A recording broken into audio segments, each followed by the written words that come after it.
Alkisah, pada suatu pagi yang bening di kota Baghdad, kala para pedagang baru membuka kedai dan suara unta masih menguap malas, tersiar kabar yang membuat orang-orang berlari seperti melihat karung dinar tumpah di jalan.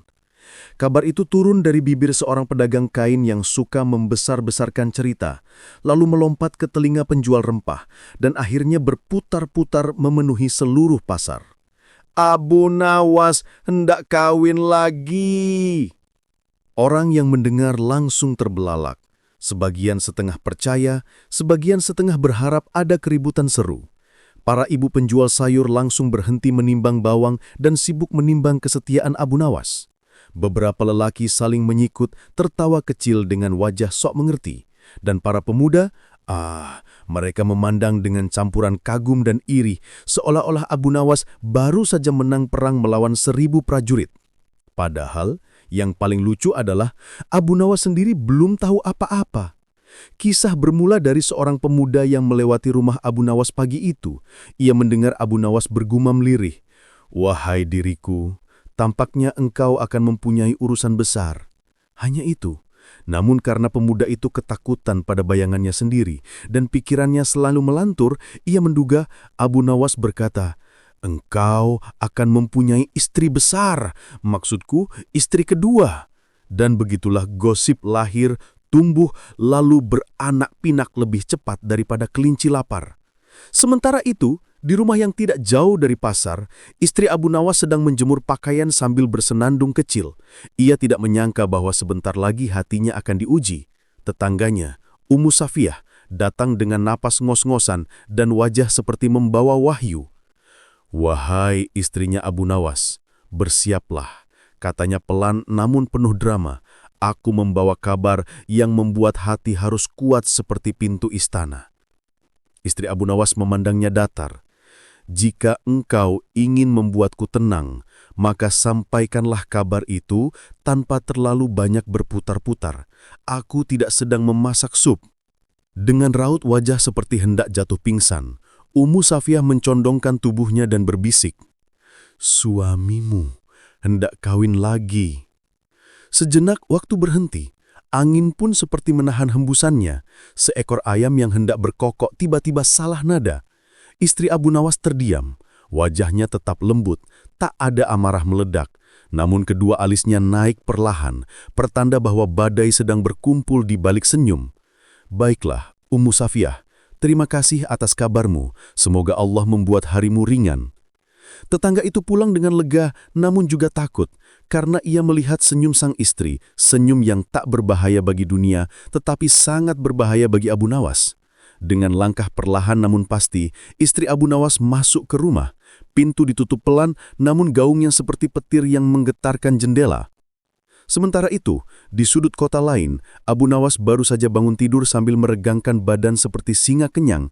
Ia bersiul riang tanpa dosa, tidak mengetahui bahwa satu Baghdad sedang ribut memperebutkan nama dirinya. Ketika ia melangkah ke pasar, orang-orang menatapnya dengan cara yang aneh. Para lelaki menepuk bahunya sambil tertawa so akrab. Para ibu memandang dengan curiga, seolah ia membawa racun dalam saku. Para pemuda meliriknya dengan mata berkinar-kinar, entah kagum atau iri. Abu Nawas mengerutkan dahi. "Ada apa dengan manusia Baghdad pagi ini?" katanya dalam hati. Belum sempat ia bertanya lebih jauh, seorang bocah berteriak, "Abu Nawas, kapan pesta pernikahannya?" Abu Nawas berhenti, menatap bocah itu seperti baru melihat makhluk dari negeri jin. "Pernikahan apa? Siapa menikah?" "Ya engkau tentu saja, orang-orang bilang engkau hendak kawin lagi." Abu Nawas memegang kepalanya, seolah sedang menghitung dosa siapa yang menimpa dirinya. Astagfirullah, bahkan mimpi pun tidak demikian. Belum sempat ia meluruskan kabar itu, seorang pengawal istana datang terburu-buru. "Wahai Abu Nawas," serunya sambil membungkuk, "Baginda Harun al-Rashid memanggilmu. Baginda ingin mendengar langsung tentang rencana pernikahanmu." Abu Nawas menatap langit, berharap bisa bersembunyi di balik awan. Celakalah diriku, bahkan Sultan pun ikut termakan kabar burung. Dan demikianlah, tanpa mengetahui apa yang sebenarnya terjadi, Abu Nawas digiring menuju istana. Sedangkan di rumahnya, istrinya telah duduk dengan wajah selembut bulan, namun dengan hati yang menyusun rencana setebal benteng kota. Setibanya di istana, Abu Nawas berjalan dengan langkah gontai seperti ayam basah kehujanan. Para pengawal yang biasanya menyapanya dengan senyum, kali ini memandangnya dengan campuran iba dan ingin tahu, seolah ia seorang prajurit yang hendak dihukum karena mencuri selendang permaisuri. Di depan singgasana, Sultan Harun al-Rashid duduk dengan wajah penuh rasa ingin tahu. Matanya berkilat seperti hendak mendengarkan dongeng paling seru dalam hidupnya. Di sebelahnya, Wazir Jalaluddin berdiri dengan wajah serius, walau telinganya jelas-jelas gatal ingin mendengar gosip baru. "Abu Nawas," kata Sultan dengan suara berat namun jenaka. "Seluruh Baghdad pagi ini bagaikan pasar rempah yang ditumpahi minyak, ribut, licin dan saling menyambar. Katakanlah, apakah benar engkau hendak kawin lagi?" Abu Nawas menunduk, menghela nafas dalam-dalam, lalu dengan suara datar ia menjawab, "Benar tuanku." Satuan waktu seolah berhenti. Wazir Jalaluddin tersedak nafasnya sendiri. Bahkan pengawal di pintu sempat menjatuhkan tombaknya. Sultan menyepitkan mata. "Benar? Jadi engkau memang berniat memperistri seorang perempuan lain?" "Benar, tuanku." "Siapakah perempuan itu?" tanya Sultan, condong ke depan dengan minat yang sangat tidak layak bagi seorang raja. Abu Nawas menjawab pelan, "Seorang janda, tuanku." Kedua mata Sultan melebar. Wazir Jalaluddin hampir menjatuhkan surbanya. "Janda? Janda siapa?" tanya Sultan tak sabar. Abu Nawas mengusap janggutnya dan menjawab dengan nada berat penuh misteri. "Hamba mohon ampun, tuanku. Perempuan itu seorang janda yang tidak boleh kusebutkan namanya di hadapan banyak orang." "Mengapa demikian?" Abu Nawas menunduk lebih dalam, seolah menyembunyikan petir di balik surbannya. "Sebab bila namanya tersebar, maka banyak lelaki akan berebut menolongnya atau memanfaatkannya. Ia perempuan yang teraniaya, tuanku, dan hamba hendak menolongnya dengan jalan yang paling cepat dipahami orang, yakni pernikahan." Sultan terdiam sejenak. Ini bukan jawaban yang ia harapkan. Ia ingin hiburan, bukan teka-teki moral. Tetapi ia kenal Abu Nawas. Bila wajahnya serius, pasti ada sesuatu di baliknya. Dan bila ia merahasiakan sesuatu, biasanya itu bukan urusan kecil. Namun, Wazir Jalaluddin yang pikirannya lebih mirip panci bocor daripada permata tajam, langsung bertanya, "Abu Nawas, apakah engkau yakin bukan hanya terpesona kecantikannya, atau mungkin janda itu memiliki rumah besar, atau kebun kurma, atau peti emas yang..." Sultan menatapnya tajam, membuat wazir segera menutup mulut seperti katak tertangkap elang. Sultan kembali pada Abu Nawas. "Baiklah, aku ingin kau berkata jujur tanpa permainan kata-kata. Apakah engkau benar-benar hendak menikahi janda itu karena niat baik?" "Demi Allah yang Maha Mengetahui segala rahasia, niat hamba bukan untuk menambah istri demi kesenangan. Ada sesuatu yang harus hamba selesaikan, sesuatu yang menyangkut keselamatan perempuan itu." Sultan terdiam. Jawaban itu membuat kepala para pengawal saling menoleh. Mereka tidak menyangka urusan pernikahan Abu Nawas ternyata lebih berbau keadilan daripada percintaan. Namun tetap saja, Sultan adalah Sultan. Ia ingin tahu semuanya. "Jadi kalau begitu," katanya sambil mengetuk-metuk lengan singgasana, "mengapa engkau tidak meminta izin istrimu? Dan mengapa pula engkau tidak menjelaskan hal ini sejak awal?" Abu Nawas menghela nafas berat seperti orang memikirkan hutang.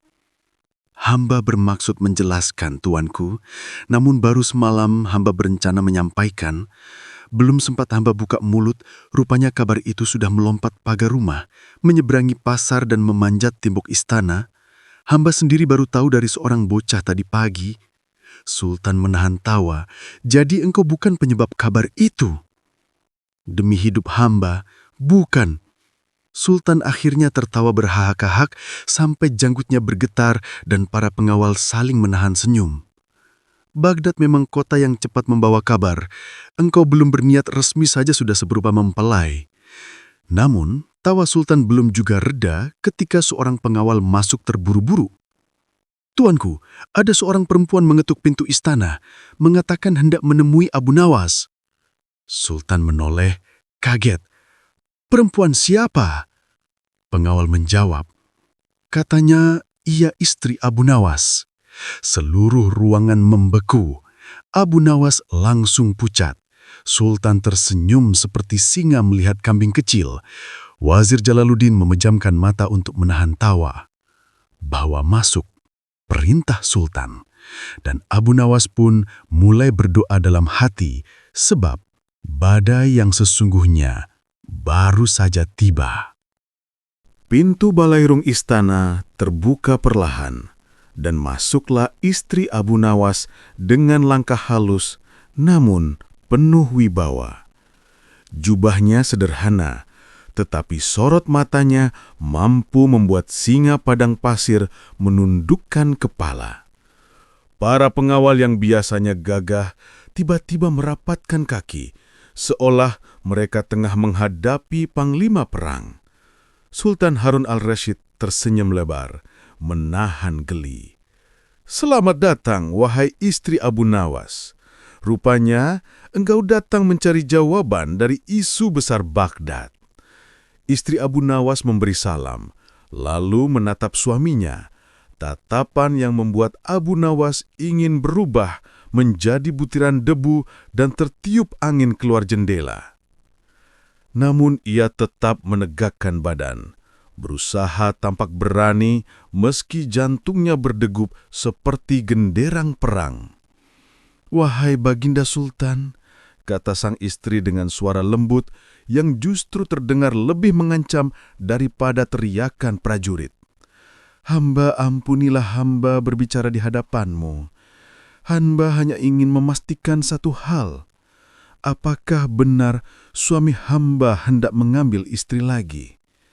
Semua mata beralih pada Abu Nawas, seperti menunggu bagaimana seekor kambing akan menjawab pertanyaan harimau. Abu Nawas menelan ludah. "Benar, maksud hamba ada satu urusan mulia yang mengharuskan hamba menikah lagi." Sang istri mengangguk perlahan, seolah jawaban itu sudah diperkirakan sejak 40 tahun yang lalu. "Baik," katanya tenang. "Kalau begitu, hamba tidak akan melarang."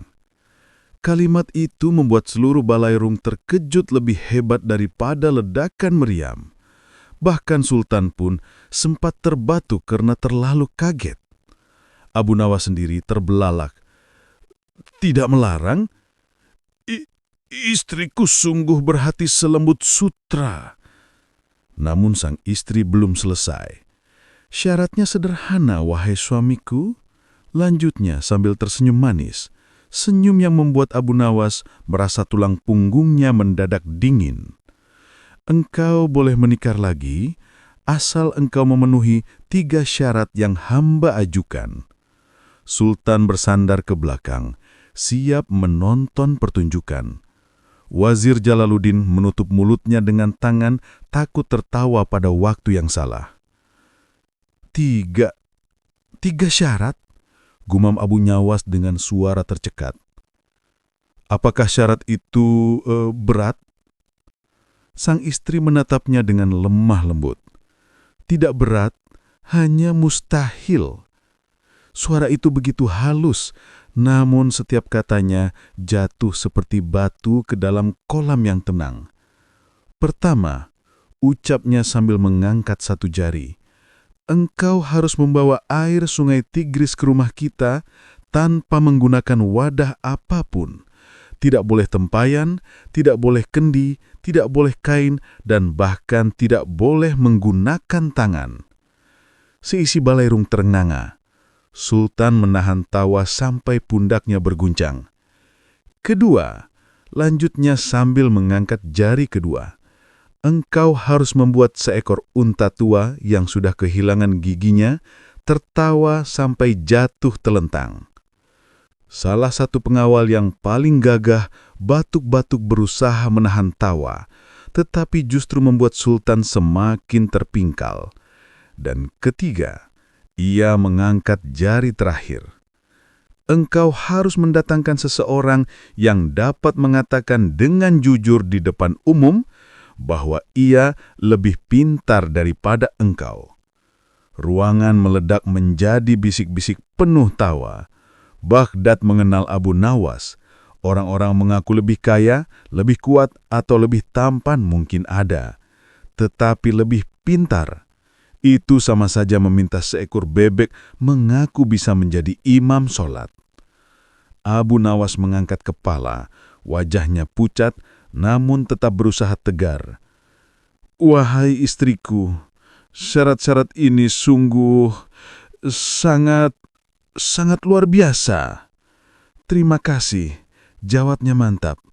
Engkau boleh menikah kapanpun engkau mampu memenuhinya. Abu Nawas menghela napas panjang, lalu dengan suara yang dipaksakan agar terdengar berani, ia berkata, "Baiklah, hamba terima tantangan itu." Seisi istana terdiam dalam keterjukutan. Sultan mendongak tajam, Wazir Jalaluddin hampir pingsan, dan sang istri mengangkat alis. "Engkau menerima?" tanyanya. "Iya," jawab Abu Nawas kini terdengar lebih mantap. "Karena hamba yakin, di balik syarat mustahil pasti tersembunyi jalan bagi orang yang benar niatnya." Sultan tertawa terbahak-bahak. "Bagus, bagus sekali. Pergilah Abu Nawas, penuhi 3 syarat itu, dan bawa kembali kabarnya ke sini." Abu Nawas pun berpamitan dengan hormat. Langkahnya mantap. Meski di dalam hati, ia menjerit seperti anak kecil dicubit gurunya. Dan di saat ia keluar dari balairung istana, Sultan berbisik kepada wazirnya, "Aku tidak sabar melihat bagaimana ia akan melakukannya." Begitu Abu Nawas keluar dari istana, langkahnya ringan, tetapi hatinya serupa balok batu. Ia telah menerima tantangan 3 syarat mustahil, dan seluruh Baghdad menunggu bagaimana ia akan mempermalukan dirinya sendiri. Namun Abu Nawas tetap Abu Nawas. Ia mengusap janggutnya sambil bergumam. Mustahil bukan berarti tak dapat dibuat menjadi mungkin, atau setidaknya dapat dijadikan bahan tawa orang sekampung. Maka ia pun pergi menuju sungai Tigris untuk melaksanakan syarat pertama. Di tepian sungai, para nelayan sedang sibuk menarik jaring ketika melihat Abu Nawas berdiri di pinggir air dengan wajah sangat serius. Saking seriusnya, para nelayan mengira ia hendak membelah sungai. "Wahai Abu Nawas," seru seorang nelayan, "engkau hendak apa di sana?" Abu Nawas menjawab tanpa berkedip, "Aku hendak membawa air sungai Tigris ke rumahku tanpa wadah apapun." Para nelayan saling memandang. Lalu tertawalah mereka begitu keras hingga seekor burung camar terbang ketakutan. Salah seorang nelayan yang paling tua berkata, "Lakukanlah Abu Nawas, kami ingin melihat apakah engkau akan menggendong sungainya ataukah sungainya yang akan menggendongmu." Abu Nawas mengacungkan tangan. "Diam dan lihatlah keajaiban." Ia pun melangkah ke dalam sungai, membungkuk dan mendekatkan wajahnya ke permukaan air. Orang-orang menahan napas, mengira ia hendak melakukan sesuatu yang luar biasa. Namun yang terjadi berikutnya adalah Abu Nawas menghirup udara keras-keras, lalu berkata lantang, "Aku membawa angin dari atas sungai Tigris ke rumahku. Airnya akan mengikuti anginnya. Bukankah angin adalah bagian dari sungai dan tidaklah ia memerlukan wadah?" Para nelayan bengong. Salah seorang berkata, "Itu bukan air, itu hanya angin." Abu Nawas menjawab dengan tenang, "Jika istri hamba tidak puas, biarlah ia sendiri yang datang menegur angin, bukan aku." Para nelayan tertawa bergulingan di tanah, beberapa sampai tercebur ke sungai. Dan kabar tentang Abu Nawas membawa angin sungai menyebar dalam waktu 2 jam ke seluruh Baghdad. Syarat kedua menunggunya, membuat onta tua tertawa sampai terjungkal. Onta yang dimaksud adalah milik seorang peternak kaya bernama Abu Ma'ruf. Onta itu sudah tua, ompong, dan malas bergerak. Orang-orang mengatakan, onta itu lebih susah tertawa daripada batu. Abu Nawas datang dengan penuh percaya diri. "Wahai Abu Ma'ruf," katanya, "aku hendak meminjam ontamu sebentar." Abu Ma'ruf mengerutkan dahi. "Untuk apa?" "Untuk membuatnya tertawa." Abu Ma'ruf langsung terbatuk saking kagetnya, lalu tertawa sampai terbungkuk dua. "Kalau engkau bisa membuat onta itu tertawa, aku akan memberimu seekor kambing gratis." Dengan bangga, ia mempersilahkan Abu Nawas mencoba. Abu Nawas mendekati onta itu dan mulai bercerita. Kisah lucu, kisah aneh, kisah konyol, semua dilontarkan berurutan. Onta itu tidak bergerak, tidak berkedip, bahkan seperti hampir tertidur kembali. Abu Nawas mengubah strategi. Ia berbisik ke telinga onta itu. Begitu pelan, begitu rahasia, sampai-sampai Abu Ma'ruf tidak bisa mendengar sepatah kata pun. Tiba-tiba, onta itu meleletkan lidahnya, lalu mengeluarkan suara aneh, lalu tertawa. Tertawa sungguhan, badannya berguncang, lehernya goyang-goyang, sampai akhirnya ia terjungkal ke samping. Abu Ma'ruf terbelalak seperti melihat matahari terbit dari barat. "Ya Allah, apa yang kau bisikkan pada onta itu?" Abu Nawas tersenyum kecil. "Itu rahasia antara sesama makhluk tua." Onta itu masih terbaring sambil mengembik seperti geli. Orang-orang yang menonton mulai heboh. Baghdad kembali gempar. Onta Abu Ma'ruf tertawa, disuruh Abu Nawas. Kini tinggal syarat ketiga, mencari seseorang yang berani berkata bahwa ia lebih pintar daripada Abu Nawas. Abu Nawas pergi ke pasar. Orang-orang bersorak begitu melihatnya. "Abu Nawas, bagaimana syarat kedua?" "Selesai," jawabnya santai. Kerumunan langsung meledak seperti kuali minyak panas. Lalu Abu Nawas berteriak, "Wahai orang Baghdad, adakah yang mau berkata di depan umum bahwa ia lebih pintar daripadaku?" Semuanya terdiam. Tidak ada suara, tidak ada gerakan, bahkan lalat pun terasa berhenti terbang. Sampai akhirnya seorang bocah kecil mengangkat tangan, "Aku mau!" Orang-orang menahan tawa. Abu Nawas berlutut di depan bocah itu. "Benarkah engkau lebih pintar dariku?" Bocah itu mengangguk. "Iya, ibuku bilang aku selalu lebih pintar daripada semua orang, termasuk engkau." Kerumunan tertawa keras, ada yang hampir jatuh terduduk, ada yang menepuk-nepuk lutut. Abu Nawas berdiri dan berkata, "Cukup, aku telah menemukan seseorang yang lebih pintar dariku menurut ibunya." Semua serentak bertepuk tangan. Maka lengkaplah 3 syarat. Namun meski 3 syarat itu telah terpenuhi dengan cara yang entah bagaimana, seluruh Baghdad tahu bahwa saat Abu Nawas pulang, badai sebenarnya baru akan terjadi. Kabar tentang syarat-syarat mustahil yang dijalankan Abu Nawas akhirnya sampai ke telinga Sultan. Dan seperti biasa, bila Baghdad sedang gaduh, hanya ada 2 kemungkinan. Ada banjir di pasar atau Abu Nawas sedang berulah. Karena pasar hari itu kering, Sultan langsung tahu biang keroknya. Sultan memanggil Abu Nawas ke istana. Begitu Abu melangkah masuk, Sultan sudah menahan tawa, meski berusaha tampak serius. "Abu Nawas," ujar Sultan sambil mengelus jenggotnya, "hamba dengar engkau hendak menikah lagi, dan lebih hamba dengar lagi, engkau sedang disiksa oleh syarat-syarat istrimu." "Wahai Paduka," jawab Abu sambil memberi salam hormat. "Siksa adalah jalan menuju kebahagiaan, demikian kata para sufi. Namun istri hamba tampaknya memahami bagian siksa saja dan melupakan bagian bahagia." Sultan tertawa terpingkal sebelum menutup mulutnya cepat-cepat. "Baiklah, agar engkau tidak sengsara seorang diri, biarlah hamba ikut membantu.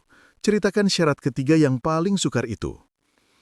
Abu Nawas pun menjelaskan bahwa ia diminta membawa seekor kuda yang bisa berdiri di atas dua kaki sambil menyanyikan syair cinta. Sultan langsung menepuk dahinya. Mengapa istrimu tidak sekalian meminta matahari turun ke dapurnya?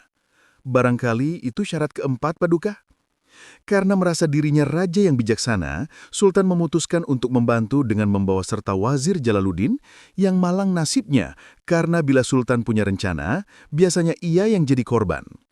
Di alun-alun Baghdad, Sultan, Abu Nawas, dan Wazir Jalaluddin berdiri menghadap seekor kuda istana yang terkenal jinak. Sultan memberi perintah, "Jalaluddin, ajari kuda ini berdiri dengan dua kaki." Wazir yang gemuk itu mencoba menarik tali kekang. Kuda itu bukan hanya menolak berdiri, bahkan mengibaskan kepala hingga sorban Jalaluddin terbang melayang ke atas muka Sultan. Para pengawal menahan tawa sampai pundak mereka bergetar. "Baiklah," geram Sultan. "Kalau berdiri tidak mau, mungkin ia bisa dinyanyikan dulu." Maka dimulailah pemandangan yang membuat seluruh Baghdad terbahak-bahak. Wazir Jalaluddin dengan napas megap-megap bernyanyi falas sementara kuda itu terus berjalan mundur ketakutan. Bahkan seorang pengamen buta di pojok jalan menutup telinganya. Abu Nawas berdiri di samping Sultan, mengusap dagunya pura-pura serius. "Paduka, agaknya kuda ini lebih suka syair patah hati." "Syair patah hati apa?" keluh Sultan. "Syairnya si wazir, Paduka. Hatinya lah yang patah setelah dipaksa bernyanyi." Sultan tak mampu menahan diri, ia tertawa terbahak-bahak hingga tinggal bersandar pada bahu seorang pengawal. Namun alih-alih membantu, campur tangan Sultan justru membuat kehebohan semakin besar. Warga berkumpul, mercu madani berbisik, pedagang kurma berhenti menimpang dagangannya, dan anak-anak menirukan suara kuda sambil menyanyikan lagu Jalaluddin. Hari itu bukan syarat yang terselesaikan, tetapi nama Wazir Jalaluddin yang menjadi bahan lelucon seluruh kota. Sultan pun akhirnya menjerah. "Abu Nawas, lebih baik engkau jelaskan sesungguhnya apa tujuanmu hendak menikah lagi. Terang-terangkanlah pada hamba sebelum seluruh Baghdad menjadi gila." Abu tersenyum seperti orang yang baru saja menyiapkan kejutan besar. "Paduka, semua akan terjawab di waktu yang tepat." Sultan dan Jalaluddin hanya bisa saling berpandangan, yang satu bingung, yang satunya lagi putus asa. Hari itu, Baghdad kembali tenang setelah hiruk-pikuk kuda bernyanyi yang gagal total. Namun ketenangan itu hanya di permukaan. Di kedai teh, di pasar, bahkan di beranda istana, satu pertanyaan masih mengambang. Mengapa Abu Nawas bersikeras hendak menikah lagi? Sultan sendiri gelisah, sebab setiap kali ia menanyakan jawabannya, Abu hanya tersenyum, seperti orang yang sedang menyembunyikan bidadari di balik punggungnya. Sampai akhirnya, pada suatu malam yang lembut, rahasia itu pecah dengan sendirinya. Abu Nawas sedang duduk di tepi sungai Tigris, memandangi lampu-lampu Baghdad yang berkilauan. Suara langkah pelan mendekat, seorang perempuan berjubah sederhana menghampirinya. Dialah janda yang selama ini menjadi bahan desas-desus. "Abu Nawas," ujarnya lirih, "aku sungguh tidak enak hati. Seluruh kota menuduhmu mau beristri lagi gara-gara diriku." Abu tersenyum lembut. "Jangan risau. Tuduhan itu lebih ringan daripada harga sebuah keju Baghdad. Yang penting, engkau selamat." Perempuan itu menunduk, hampir menangis. "Andai kata aku tak dikejar-kejar saudagar itu, aku tak akan menyusahkanmu sampai sejauh ini." Saat itulah, Wazir Jalaluddin yang sedang menyelidik dengan tugas rahasia dari Sultan, walau lebih tepat disebut menguping, terpegok menginjak ranting. Krek! Abu menoleh. Wazir beku seperti patung. "Wahai Wazir," kata Abu dengan tenang, "kalau ingin sembunyi, jangan dekat pohon yang rantingnya cerewet." Maka terjadilah pengungkapan besar itu. Abu menjelaskan semuanya. Janda muda itu hendak diambil paksa oleh seorang saudagar tua yang tamak. Karena ia tidak memiliki keluarga, maka ia mudah ditindas. Abu Nawas, sebagai teman almarhum suaminya, berjanji melindunginya. Namun bila ia muncul sebagai pelindung biasa saja, saudagar itu pasti melawan. Maka Abu memilih jalan paling tak terduga, mengumumkan bahwa ia akan menikahi sang janda, sebuah kedok agar saudagar itu tidak berani menyentuhnya. Wazir Jalaluddin memandang Abu dengan mulut setengah terbuka. Jadi semua kegaduhan ini, kuda berdiri, nyanyian malangku, amukan istrimu, itu hanya demi melindungi seorang perempuan miskin. Abu menangkupkan kedua tangan. Begitulah adanya. Sultan yang ternyata mengintai dari balik pohon kedua, karena rupanya istana kekurangan mata-mata profesional, keluar sambil menghela napas panjang. Abu Nawas, mengapa engkau tidak bilang dari awal? Karena Paduka, jawab Abu, rahasia yang dibagi pada banyak telinga akan bocor sebelum sempat menolong siapapun. Sultan terdiam sesaat, lalu menepuk Abu pelan. Hamba bangga padamu, meski hamba tetap masih malu mengingat Jalaluddin bernyanyi di depan kuda. Jalaluddin menutup wajahnya dengan kedua tangan. Malam itu, untuk pertama kali sejak kekacauan dimulai, Baghdad menjadi sunyi dalam pengertian yang damai karena akhirnya alasan sang penyair jenaka itu terungkap dan ternyata jauh lebih mulia daripada dugaan siapapun. Kabar kebenaran akhirnya sampai ke telinga istri Abu Nawas.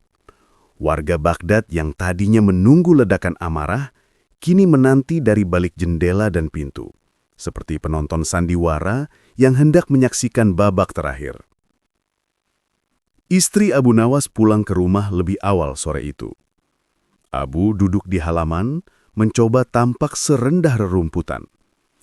Ia menyiapkan segala kemungkinan. Panci melayang, kata-kata pedas, atau ceramah setebal kitab fikih.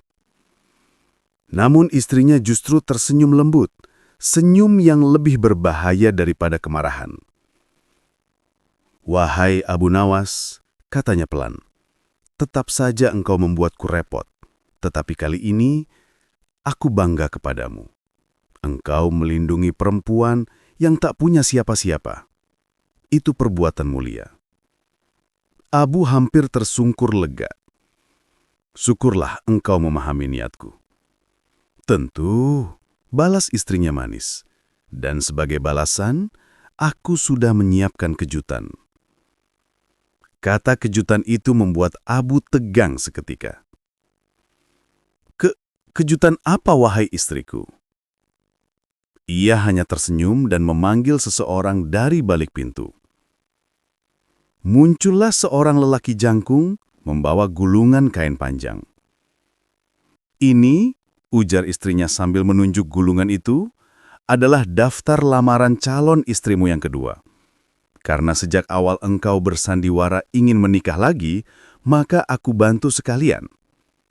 Setiap perempuan yang mendengar engkau seorang suami penyabar dan dermawan, semuanya mengajukan diri." Abu pucat. "Banyak?" "11 orang," balas istrinya tanpa berkedip. "Dan aku sudah memilih 3 yang paling sesuai. Silahkan pilih satu untuk diakadkan besok pagi." Abu terbatuk keras, seperti menelan biji kurma bulat-bulat. Penduduk Baghdad yang mengintip dari pagar mulai cekikikan. Bahkan kucing tetangga menatap Abu dengan iba. Tiba-tiba terdengar derap langkah cepat. Sultan datang bersama Wazir Jalaluddin. Keduanya ingin memastikan akhir kisah ini tidak berubah menjadi tragedi rumah tangga. "Wahai istri Abu Nawas, jangan sungguh-sungguh membuatnya menikah lagi." Istrinya tertawa kecil. "Paduka, itu hanya gurauan. Aku ingin suamiku merasakan sedikit kepanikan setelah membuatku heboh sepekan penuh." Sultan menghela nafas, lega sekaligus geli. Jalaluddin maju, menatap Abu dengan wajah penuh balas dendam halus. "Rasanya lucu sekali melihat engkau yang biasanya lihai kini berkeringat seperti orang yang kehilangan kambing."